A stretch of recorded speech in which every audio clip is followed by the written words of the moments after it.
3월 6일 금요일 심야 기도회를 시작하겠습니다. 336장입니다. 찬송가 336장 찬양합니다.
하나님 말씀 요한복음 15장 17절에서 27절까지 말씀입니다. 요한복음 15장 17절에서 27절 끝절까지입니다.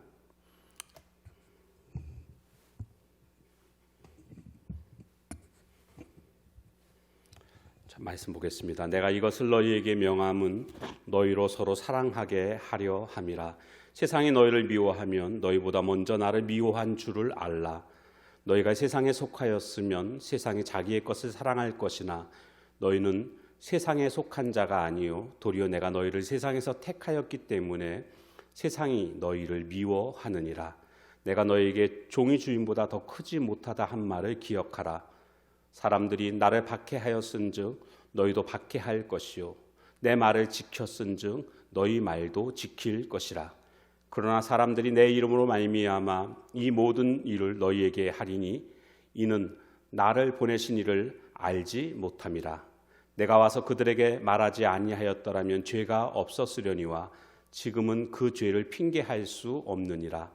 나를 미워하는 자는 또 내 아버지를 미워하느니라. 내가 아무도 못한 일을 그들 중에서 하지 아니하였더라면 그들에게 죄가 없었으려니와 지금은 그들이 나와 내 아버지를 보았고 또 미워하였도다.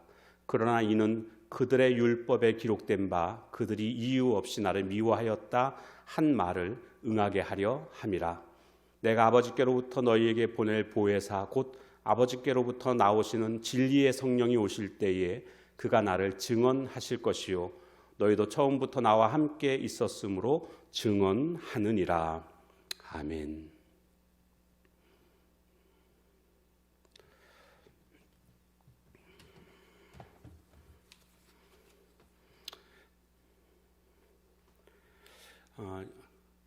마태복음에 보면 8복이 나오고 있습니다. 그 8복 중에 보면 8번째 복이 의를 위하여 핍박을 받은 자는 복이 있나니 천국이 저희 것이다. 이런 말씀이 나오고 있습니다. 우리는 여기서 의라는 단어와 또 핍박이라는 혹은 박해라는 이 단어에 집중하게 됩니다. 그래서 어떤 생각이 드냐 하면 의롭게 사는 자는 박해를 받게 된다. 이런 생각을 하게 됩니다. 그래서 의롭게는 살고 싶지만 박해는 받고 싶지 않은 겁니다. 의롭게 살다 보면 망하는 것 같고 손해보는 것 같은 그런 삶을 살게 되는 것이 두려워서 의롭게 살아가는 것을 도전하지 못하는 이런 결론에 이르게 됩니다. 자, 그런데 우리는 그 말씀 속에서 잘 보면 박해받는 자는, 핍박받는 자는 복이 있다라고 말씀하고 있습니다. 그러니까 우리의 시선은 박해 쪽에 가 있어서는 안 되고요. 그 마지막 복을 받는다라는 곳에 우리가 시선을 집중해야 되겠습니다. 의롭게 사는 자는 박해받는 것은 과정이고 그 결국 마지막은 복을 받게 된다라는 것입니다. 마귀는요, 우리 성도들에게 끝을 안 보여줍니다. 그래서 당장 눈앞에 있는 이익만을 보게 합니다. 거기에만 집중하게 만듭니다. 예를 들자면 이제 선악과를 따먹는 장면이 창세기에 보면 나오는데 이 선악과를 따먹게 되면 눈이 밝아지게 될 것이다. 거기에만 집중을 하게 만듭니다. 지혜로워질 것이다. 여기에만 집중을 하게 만듭니다. 그래서 따먹은 겁니다. 그런데 그 결국은 뭡니까? 죽음입니다. 그러니까 죽음이라는 것을 감추어 놓고 그 중간에 있는 것, 당장 따먹게 되면 눈이 밝아지고 지혜롭게 되고 이것만을 지금 보여주고 있는 겁니다. 그러니까 아담과 하와가 만약에 그 마지막이 죽음이라는 것을 알았더라면, 그것을 생각했더라면 먹지 않았을 것이라는 겁니다. 강태공이 낚시 바늘에다가 아주 잉어의 가슴을 설레게 하는 지렁이를 매달아서 줄을 던집니다. 그러면 잉어의 눈에는 정말 먹음직하고 보암직도 한 그 지렁이가 눈에 들어오게 되지요. 그리고 덥석 물게 됩니다. 만약 마지막을 그가 볼 수 있었으면 그 잉어가 그것을 물지 않았을 겁니다. 그 마지막이 뭡니까? 다 회쳐먹고 남은 뼈다귀 가지고 이제 매운탕 끓이고 그런 것 아니겠습니까? 그거를 못 보니까 당장 눈앞에 있는 것이 먹음직스러우니까 지렁이를 물게 됐던 겁니다. 세상은요, 원래 모릅니다. 세상은 마귀가 눈을 다 가려놔가지고요, 그들은 끝을 볼 줄 모릅니다. 그러나 성도는 볼 수 있어야 됩니다. 하나님의 말씀이 그것을 우리에게 보여줍니다. 우리는 이 땅을 살아갈 때 시작에 주목하는 사람이 아닙니다. 마지막을 주목하는 자가 되어야 하겠습니다. 히브리서 11장 24절 26절에 보면 믿음으로 모세는 장성하여 바로의 공주의 아들이라 칭함을 거절하고 도리어 하나님의 백성과 함께 고난받기를 잠시 죄악의 낙을 누리는 것보다 더 좋아하고 그리스도를 위하여 받는 능욕을 애굽의 모든 보화보다 더 큰 재물로 여겼으니 이는 상 주심을 바라봄이라, 이렇게 말씀하고 있습니다. 그러니까 모세는 끝을 바라본 겁니다. 왕자의 특권을 다 거절했습니다. 그리스도와 함께 고난받는 것이 잠시 죄악의 낙을 누리는 것보다 더 좋게 여긴 겁니다. 상 주심을 바라봤습니다. 이것이 오늘 성도의 모습이 되어야 합니다. 로마서 5장 3절 4절 보면 다만 이뿐 아니라 우리가 환난 중에도 즐거워하나니 환난은 인내를, 인내는 연단을, 연단은 소망을 이루는 줄 알미로다, 이렇게 말씀하고 있습니다. 환난을 즐거워한다라는 겁니다. 어떻게 환난을 즐거워할 수 있습니까? 그 환난 자체가 아니고요, 그 환난과 이어져 있는 것들을 보게 되는 겁니다. 인내, 연단, 소망을 이루게 된다라는 겁니다. 그렇기 때문에 환난을 즐거워하게 된다. 오늘 우리 성도들은요, 마지막을 보고 뛰는 사람들입니다. 천국을 바라보고 살아가는 자들입니다. 오늘 우리는 꼭 이것을 기억해야 되겠습니다. 오늘 성도의 삶은 어떤 삶인가? 바로 종말론적인 삶이다. 성도는 마지막을 보고 살아가는 자들이다라는 것을 오늘 말씀을 통해서 깨닫게 됩니다. 두 번째 깨닫게 되는 게 있습니다. 핍박은 혹은 박해는 성도를 정화시킨다라는 겁니다. 더러운 병균이 묻게 되면 그 그릇을 뜨거운 물에다가 끓이게 되면 병균이 다 죽게 됩니다. 오늘 우리들도 신앙의 병이 들고 삶의 병이 들었을 때는요, 고난의 용광로 속에 들어갔다 나오면 깨끗해집니다. 성경 말씀에 보면 수고하고 무거운 짐진 자들아 다 내게로 오라. 내가 너희를 쉬게 하리라. 나는 마음이 온유하고 겸손하니 나의 멍에를 베고 배우라. 마태복음 11장 28절 29절 말씀에 보면 여기 예수님께로부터 우리가 배울 것이 있습니다. 우리가 박해를 통해서 배우는 것이 있습니다. 그 첫 번째가 뭐냐 하면요, 온유함과 겸손함입니다. 나는 마음이 온유하고 겸손하니 나의 멍에를 메고 내게 배우라. 나의 멍에를 메고 배우라는 겁니다. 주님과 함께 멍에를 맬 수 있어야 합니다. 주님과 함께 박해받을 수 있어야 됩니다. 그렇게 되면 온유함과 겸손함을 배울 수가 있습니다. 우리는 박해를 통해서, 환난을 통해서 우리는 온유함과 겸손함을 갖추게 되는 것입니다. 그러니까 은혜라고 할 수가 있습니다. 그런가 하면 이 박해는 우리에게 눈물을 가르칩니다. 눈물. 성경에 보면 씨 뿌리는 비유가 나오는데 그 누가복음에 가보면 특별히 이렇게 기록되어져 있습니다. 덜어는 바위 위에 떨어짐에 났다가 습기가 없으므로 말랐고, 누가복음 8장 6절 말씀입니다. 바위 위에 떨어졌는데 습기가 없어서 말라 죽었다는 겁니다. 습기가 없다. 저는 이 말씀이 아주 특별하게 와 닿았습니다. 우리 안에 열매가 없고 왜 우리 사람들이 말라 죽어가고 있는가? 그것은 다른 것이 아니라 습기가 없기 때문이라는 것입니다. 그러니까 하나님의 사역은요, 습기가 있는 사역이 되어야 합니다. 여기서 습기는 바로 눈물을 의미한다라고 볼 수가 있겠습니다. 눈물을 흘리며 씨를 뿌리는 자는 기쁨으로 그 단을 거두게 되지 않겠습니까? 오늘 우리 사역에 이런 눈물이 있어야 됩니다. 어려울 때, 그때가 바로 눈물을 흘릴 때입니다. 지금처럼 코로나로 우리 모두가 고생하고 힘들어할 때, 바로 이때가 우리가 울면서 눈물 있는 사역, 우리의 눈물이, 우리의 기도가 이 민족과 이 지역을 살리는, 보호하는 그런 안전장치가 될 줄로 믿습니다. 자, 그런가 하면 이 박해가 주는 유익 하나 또 있습니다. 그것은 바로 우리를 크게 성장시키고 열매를 맺게 해준다라는 겁니다. 박해가 우리를 크게 성장시킵니다.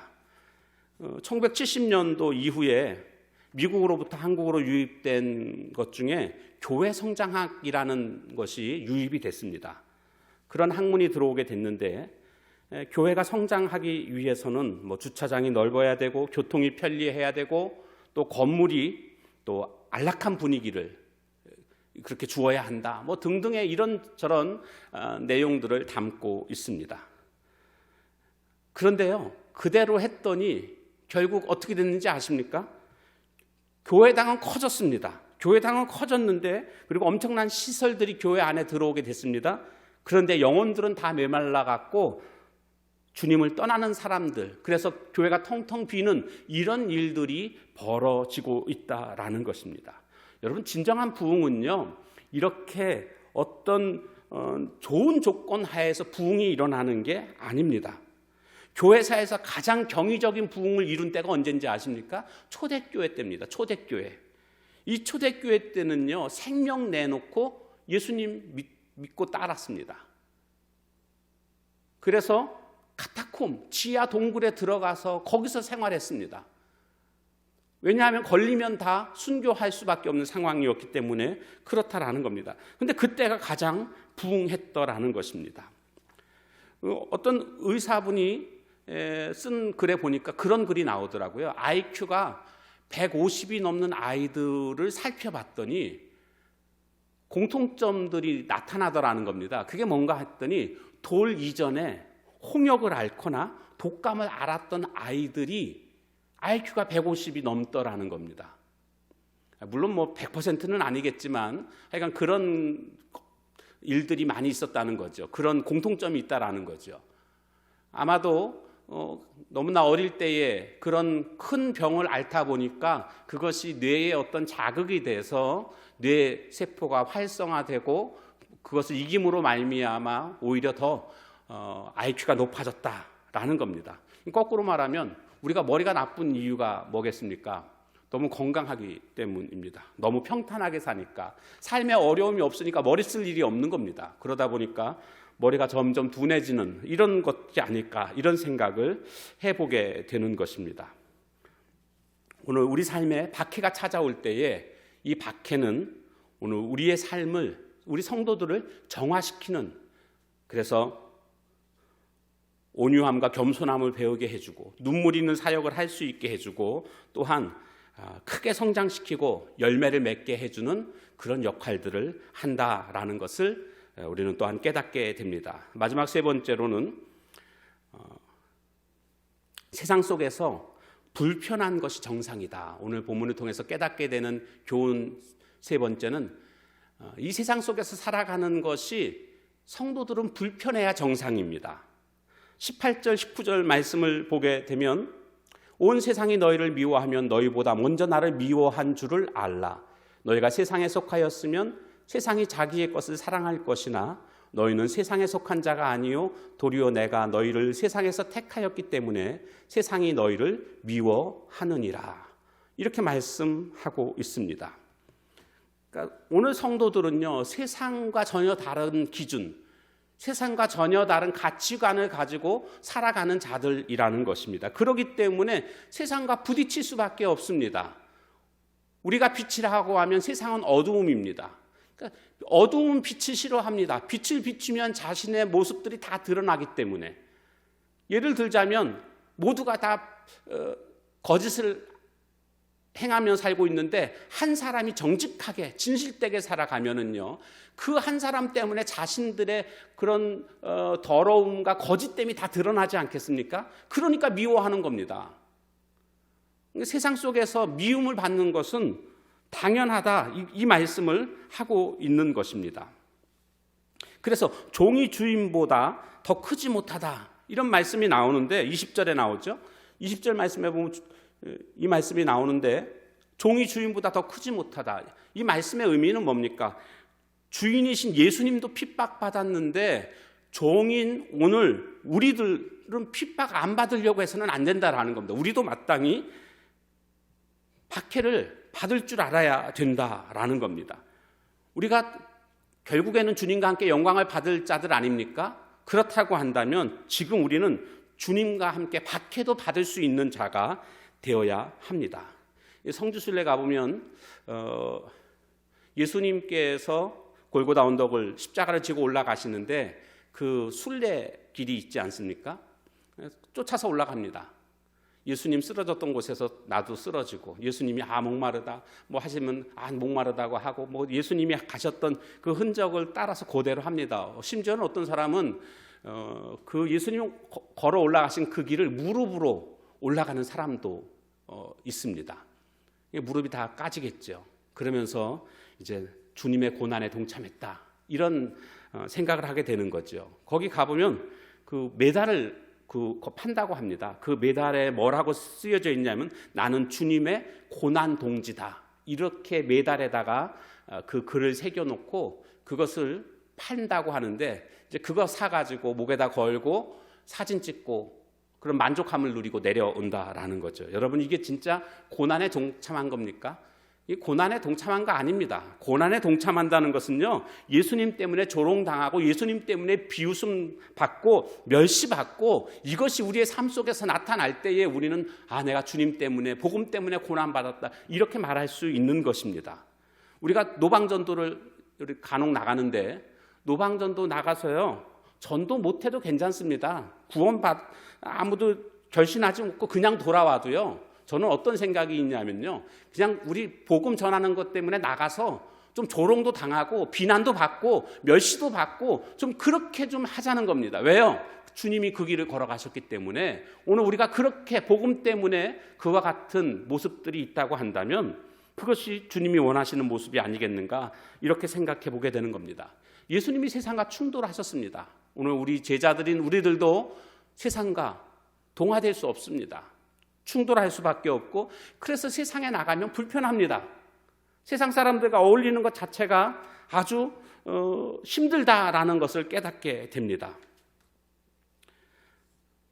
자, 그러면 우리가 이렇게 계속 이 세상 속에서 박해만 받고 살아가는가? 예, 물론 박해를 받으면서 살아가는데 박해 받는 것 자체가 목적이 아닙니다. 마귀가 다스리는 이 세상을 깨트리는 방법이 있습니다. 그것이 뭔가? 증거입니다.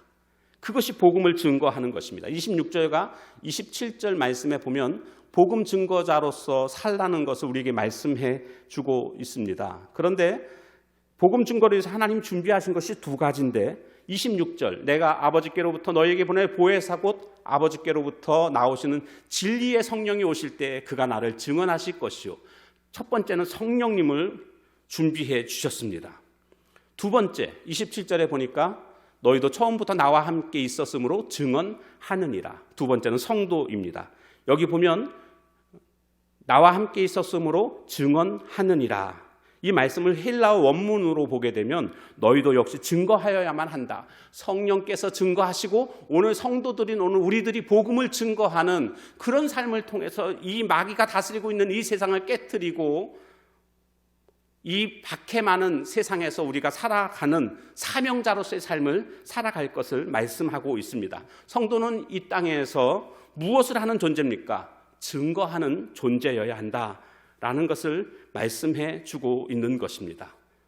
저와 여러분이 남은 삶을 살아가면서 우리가 정말 주님을 사랑한다고 하면 주님을 사랑하는 까닭에 주님처럼 박해도 받을 수 있어야 되겠고 또 주님이 우리에게 기대하시는 복음 증거하는 삶을 살아가야 될 줄로 믿습니다. 내가 정말 주님을 사랑한다고 하면은요, 그 사랑한다는 것과 동시에 싸운다는 것을 우리는 생각해야 합니다.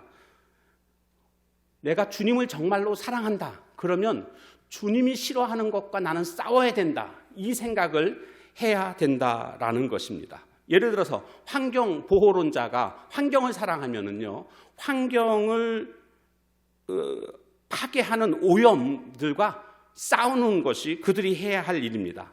변호사가 정의를 사랑한다고 하면 부정부패와 범죄와 싸우는 그런 모습이 되어야 합니다.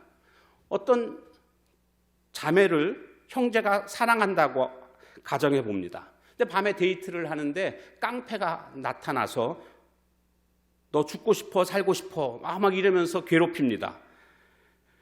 이 남자가 생각하기를 예수님은 원수까지도 사랑하라고 하셨지. 그러면서 나는 당신을 사랑합니다. 부디 내 애인도 사랑해 주시기를 바랍니다. 그러면서 도망친다고 하면 이거는 잘못된 것입니다. 이 형제가 그 자매를 사랑한다는 게 말이 맞습니까? 아니죠. 사랑한다고 하면은요, 맞서 싸워야 됩니다. 설령 내가 맞는 한이 있더라도 자매를 위해서 생명 걸고 싸우는 그런 모습이 있어야 됩니다. 시편 97편 10절 말씀을 보면 여호와를 사랑하는 너희여 악을 미워하라. 이런 말씀이 있습니다. 여호와를 사랑하는 자는 악을 미워하게 돼 있습니다. 오늘 이 세상은 우리를 미워합니다. 오늘 우리도 이 세상에 대해서 싸울 수 있는 자가 되어야 합니다. 그리스도의 사랑으로 싸울 수 있는, 주님을 사랑하기 때문에 악과 죄악과 싸워야 됩니다. 그들이 우리에게 박해를 주고 고난을 주지만 그런 것들에 넘어지는 것이 아니라 맞서 싸울 수 있는 그런 자가 되어야 합니다. 오늘도 우리가 싸워야 할 것들이 많이 있습니다. 죄와 싸우고 마귀와 싸우고 나 자신의 못남과 싸울 수 있는 그런 자가 될 때에 우리는 주님의 제자로서의 삶을 살아가게 될 줄로 믿습니다. 오늘 말씀 기억하면서 이렇게 더욱더 주님의 제자다운 삶을 살아갈 수 있는 우리 모두가 다 되어주시기를 주님의 이름으로 축원합니다. 우리 함께 같이 이 시간 기도하도록 하겠습니다. 오늘 주신 말씀 기억하면서 우리가 이 세상 속에서 우리가 어떻게 살아가야 하는가를 생각해 보게 됐습니다. 우리는요, 종말론적인 신앙이 되어야 합니다. 끝을 바라보는 자가 되어야 합니다. 끝을 바라보는 자, 중간에 환난이 있다고 포기하는 것이 아니라 환난을 넘어서 복을 바라볼 수 있는 그런 삶을 살아가게 해달라고, 그리고 박해는 우리를 정화시킵니다. 온유함과 겸손함을 우리에게 알려주고 눈물을 가르쳐주고 또한 큰 열매를 맺게 우리를 성장시키는 이런 일들을 합니다. 박해는 성도에게 유익을 줍니다. 그런가 하면 세상에서 불편한 것이 정상입니다. 세상이 우리를 힘들게 할지라도 거기에 주눅드는 자가 아니라 주님이 그렇게 사셨다면 나도 기꺼이 그렇게 살겠습니다 라는 고백이 오늘 우리에게 있어야 되겠고, 주님 박해당하셨다면 나도 박해당하겠습니다, 동참하는 그런 모습이 되어야 하겠습니다. 이 세상에서 우리가 해야 할 사명이 있습니다. 복음 증거입니다. 하나님이 예비해 놓으신 두 가지 방법이 있습니다. 성령님과 오늘 우리 성도들을 통해서 복음을 증거하라고 하셨습니다. 하나님, 내가 이 사명을 잘 감당할 수 있게 해달라고, 특별히 우리의 사역 가운데 눈물의 사역이 있게 해달라고, 우리 다 같이 통성으로 함께 같이 기도하도록 하겠습니다. 하나님 아버지, 하나님 오늘 우리의 말씀을 통해서 기도하게 됩니다. 오늘 우리 성도들은 마지막을 바라보는 성도임을, 하나님 삶에 어려움이 있습니다. 박해가 있습니다. 그렇다고 해서 박해 때문에 성도의 삶을 포기하는 자가 아니라 박해를 넘어서 하나님이 우리에게 예비해 놓으신 복이 있음을 바라보고 살아갈 수 있는 자들이 다 될 수 있도록 하나님 함께 해 주시옵소서. 의를 위하여 핍박을 받는 자는 복이 있나니라고 하시는 것처럼 하나님이 이 복을 바라보며 살아가는 자가 되게 하시고 박해를 두려워하지 않는 자가 될 수 있도록 하나님 함께 해 주시옵소서. 하나님, 핍박은 우리 성도들을 정화시키는 역할을 하고 있음을 깨닫게 됩니다. 우리가 박해를 당함으로 말미암아 주님의 멍에 메고 함께 메고 온유함과 겸손함을 배우게 되고, 하나님 습기가 있는 사역, 눈물을 우리에게 가르쳐 주시는 줄로 믿습니다. 하나님, 우리 삶 속에 박해가 있음으로 말미암아 우리를 크게 성장시키고 열매 맺게 해주시는 영광 주님이심을 믿습니다.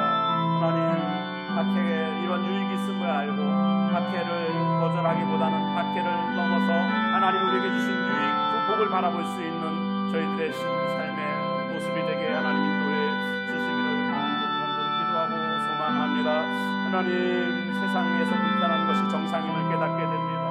하나님, 세상이 우리를 미워하는 것, 그것이 정상적인 오늘 우리들의 삶이라는 것을 깨닫게 됩니다. 세상이 나를 박해한다고 해서 이상히 여길 것이 아니라 종이 주인보다 크지 못하다는 말씀처럼 주인인 예수님도 박해를 받았다고 하면 오늘 우리들도 종인 우리들이 마땅히 박해를 받는 그와 같은 삶이라는 것을 기억하고 주님 때문에 멸시와 비난과 조롱과 비웃음을 당할 줄 아는 오늘 우리들의 모습이 되게 하옵소서. 하나님, 그렇게 살아가는 동안 우리가 해야 할 사명이 있습니다. 바로 그것은 복음 증거임을 깨닫게 됩니다.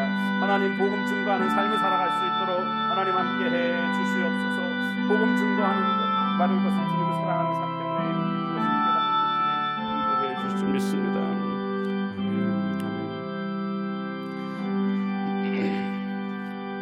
좋으신 하나님 감사합니다. 오늘 말씀을 통해서 성도들이 어떠한 삶을 살아가야 하는지를 깨닫게 됩니다. 삶에 박해가 있을 때에 이 박해가 이상한 것이 아니라 예수님도 박해당한 것처럼 오늘 우리들도 박해를 당할 줄 아는 자가 되게 해주시고 박해를 통해서 하나님이 예비해 놓으신 복이 있음을 기억하고 이 박해를 통해서 하나님이 주시는 그 복을 받아 누릴 수 있는 저희들의 삶이 되게 하옵소서.